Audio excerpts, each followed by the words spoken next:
let me tell you, this right here is literally gonna have your taste buds doing backflips, okay? This is a creamy Cajun shrimp and andouille sausage pasta that is out of this world. Let me show you how it's done. Let's whip it up. So I got a pot of hot water rolling. I'm just gonna hit it with a little bit of salt. We'll drop it in our pasta. You wanna let it go until it's al dente. Moving on, we're gonna be using some tiger shrimp. I hit it with some Cajun seasoning. You can use whatever you have in your pantry. We're gonna get a pan nice and hot, and we're gonna get a nice beautiful sear on this andouille sausage right here. And once you have that accomplished, you wanna go ahead and set that off to the side.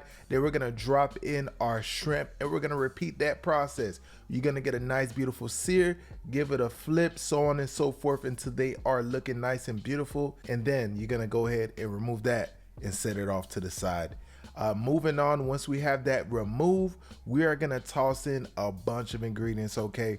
We got minced garlic going in, we got onion, we got sun-dried tomatoes. You wanna go ahead and mix everything together and let it do its thing just for a couple of minutes. Then we're gonna add in a splash of white wine. Go ahead and get that in there, mix everything up, and then we're gonna drop in about a cup of some heavy whipping cream. You want to go ahead and get that in there, let it come to a simmer. And we're going to season this up with that same Cajun seasoning blend that you have on hand. You want a nice heap and a handful. You want to make sure it's well seasoned up.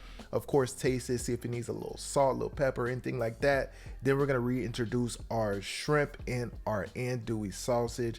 Go ahead and let it do its thing.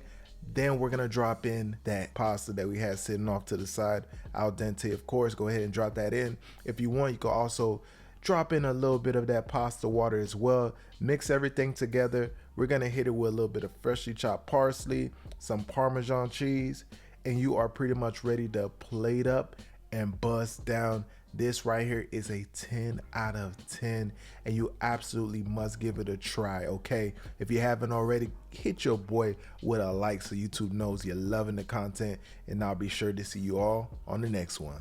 Deuces.